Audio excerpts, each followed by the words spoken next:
il m'a dragué, il m'a dégagé sur le côté, il l'a engueulé. Je commencerai ce vlog en vous disant que la Chine, c'est ce contraste fascinant entre la beauté du chaos et la sagesse millénaire. Et ce Miao Village en est l'un des plus beaux exemples. Dans cette vidéo, je vous parle donc des Miao, mais aussi de mes déboires, car j'en ai eu. XO, Julie.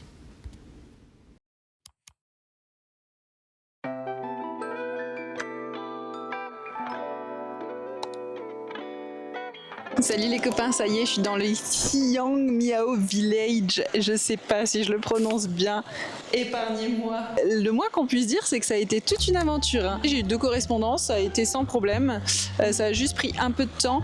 Une fois sortie, du coup j'ai pu avoir un Didi qui m'a ramené directement. Faut compter environ 90 minutes, quelque chose comme ça. Après il y a 2 gates, donc c'est à vous de choisir la bonne entrée. Par contre, c'est là que les choses se sont compliquées. Ni-ha. Le mec du guichet m'a envoyé balader. Le gars voulait pas me laisser rentrer. Je lui disais que je voulais payer mon ticket et tout, mais il voulait rien entendre. Why not? I don't know. That's a good question. Et je me suis retrouvée comme une idiote à essayer de demander à tout le monde qu'on m'aide où est-ce que je devais aller. Finalement, il y a un mec qui a pris les choses en main et il est réallé voir le guichet, il l'a engueulé. Stop it!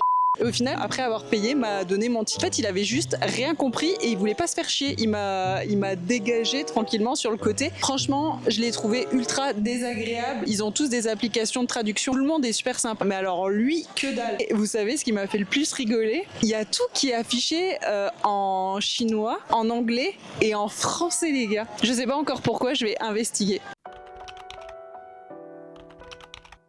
Juste au passage, ce village, c'est le plus grand village Miao qui a été sauvegardé, si on peut dire. Il est à flanc de montagne, il y a une rivière qui le traverse et puis comme vous pouvez le voir, il y a des rizières et tout. C'est super sympa.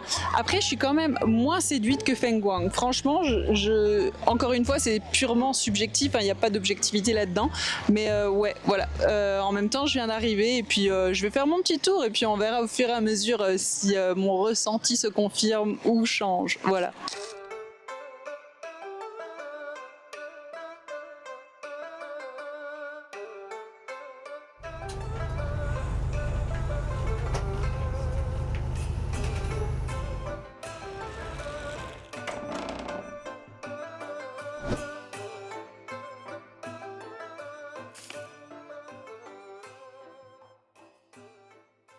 Ah, j'aime vraiment pas cette chambre déjà, elle pue le renfermer comme pas possible et en plus de ça, elle est méga humide. Genre, je me suis posée sur le lit et tu sens que tout est humide. Oh.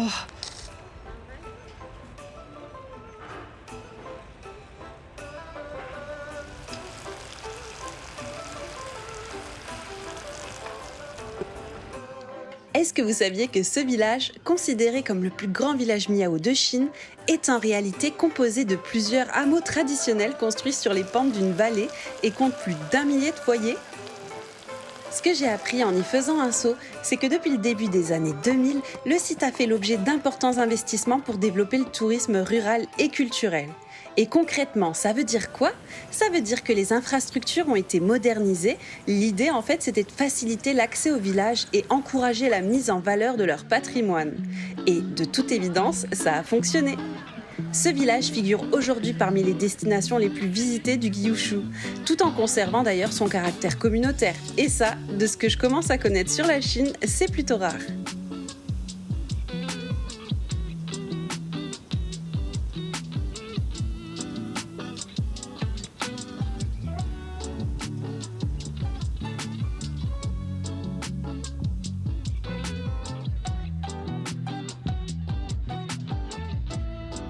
J'ai rencontré ce jeune couple qui avait aussi un drone et nous avons échangé nos WeChat pour parler de nos voyages.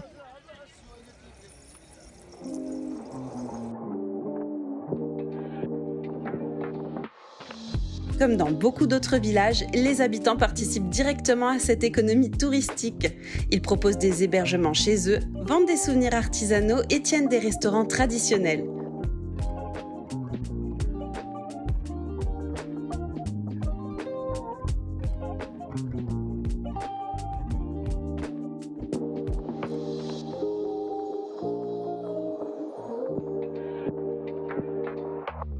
Je voulais également apporter une précision sur le mot Miao. Il ne désigne pas un seul peuple, mais plusieurs groupes ethniques reconnus en Chine. Il faut savoir qu'ils partagent des langues issues de la branche Miao-Yao du vaste ensemble sino-tibétain. Encore une fois, premier repas de la journée. Je mangeais juste des petits biscuits, donc... Oh waouh, c'est trop bon. C'est un beignet. C'est un beignet au porc. C'est trop bon. Je vais le dégommer. Ce que je trouve aussi particulièrement fascinant, c'est leur héritage spirituel.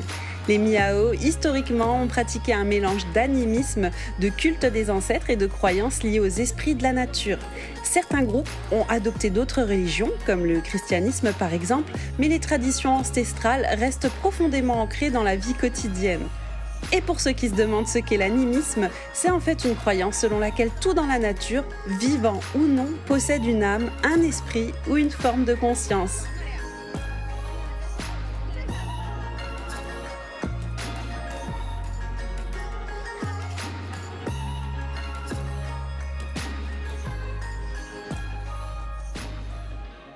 Je me suis pris du riz et à côté de ça, j'irai me prendre quelques brochettes. Elles sont pas chères, genre il y en a vraiment beaucoup. Je trouve trop bon là. Ça fait vraiment plaisir.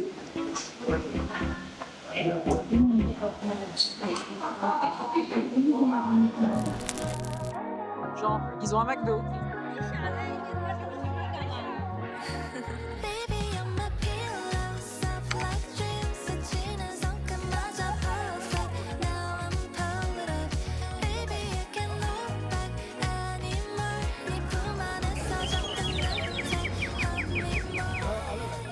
Et enfin, le dernier point que je voulais partager avec vous, ce qui permet de reconnaître cette ethnie. Et il y a 3 éléments principaux qui font la renommée des Miao. D'abord, leur textile brodé dont les motifs complexes racontent des récits légendaires et des symboles de vie. Ensuite, une technique que vous ne connaissez peut-être pas du tout, le batik. C'est un procédé qui consiste à tracer des motifs à la cire avant de teindre le tissu. Une tradition qui existe ici depuis plus de 1000 ans. Et franchement, je trouve ça fascinant. Et enfin, la culture de l'argent. Vous avez sûrement remarqué ces jeunes femmes aux coiffes spectaculaires. Et dans la culture Miao, les bijoux et parures d'argent symbolisent la beauté, la protection et le rang social. Et tenez-vous bien, un ensemble complet peut peser jusqu'à 10 kilos lors des grandes occasions.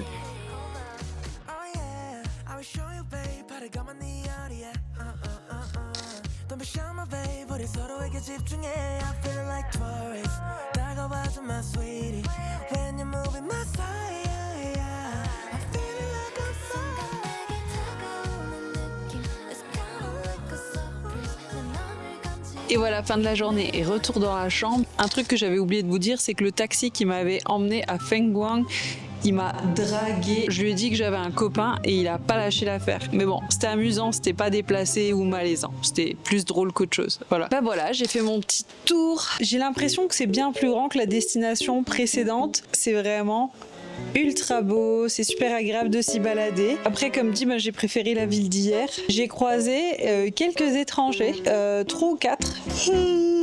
Wow, je suis fatiguée les gars. Je me suis pris un petit lait au jasmin. Je suis passée dans une rue, ça sentait le jasmin.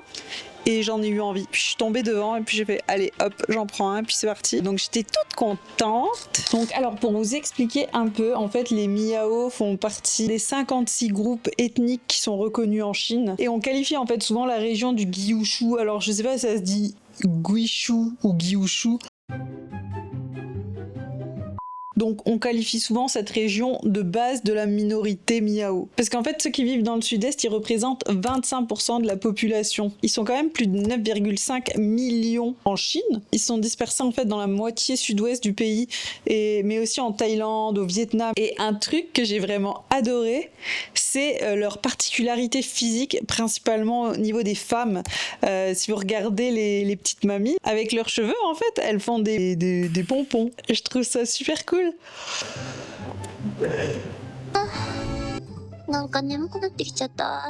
Et si on regarde, du coup, les femmes plus jeunes, c'est pas la même chose. Elles ont genre des grands paniers en plastique et j'ai lu quelque part en fait qu'ils utilisaient aussi des os pour ça. Je sais pas si c'était du plastique ou des os, mais Voilà. Ah, les tenues, j'adore leurs tenues. Vous le voyez partout en Chine, mais vous savez pas forcément d'où ça vient. Je l'ai porté quand j'étais à Chongqing, mais le truc qui est super intéressant en fait, c'est que la tradition se perpétue. C'est-à-dire qu'ils perdent pas justement cette culture, ce qui fait que c'est une plaque tournante, je sais pas si je peux dire ça, mais c'est très intéressant en fait pour les chercheurs de ce type de minorité parce que en fait le village, même s'il est super touristique, la culture est quand même sauvegardée. Et les bâtiments aussi en fait, les infrastructures. Go to sleep.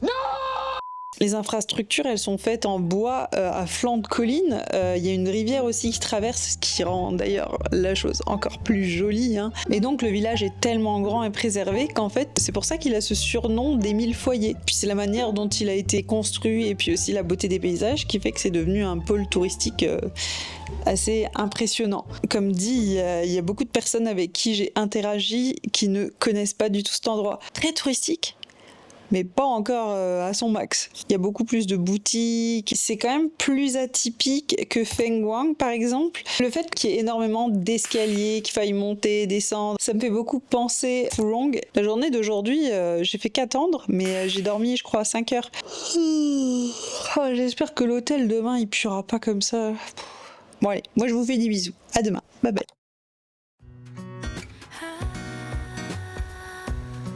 Ce matin, je me demandais si j'allais retrouver cette porte de bunker complètement fermée, que j'étais pris au piège comme dans Hostel.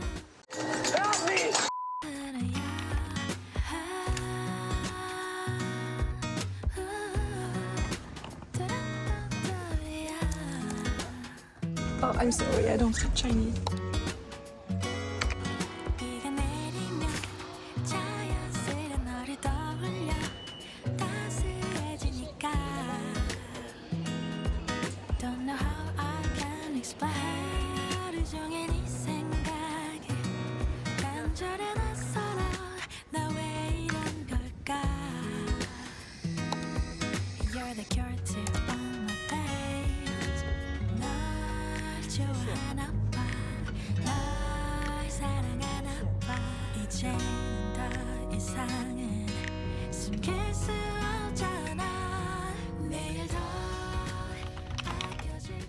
C'est l'heure du point budget. Pour le transport, on en est à 33,08 €. Pour l'hébergement, on est à 36,40 €. Pour la nourriture, on est à 16,88 €. Pour les activités, on est à 14,79 €. Donc ça, je vous rappelle, c'était l'entrée du village. Le tout pour un total de 100,95 €. Et voilà, c'est tout pour le Miao Village. J'espère que vous avez aimé. Et si vous voulez m'aider, n'oubliez pas de commenter, liker, partager, de vous abonner. C'est important.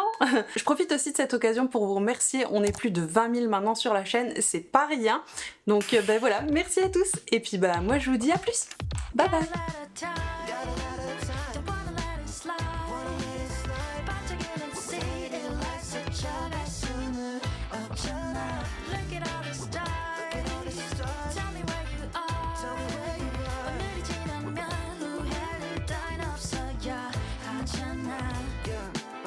Hold up, got a good feeling, can't sleep.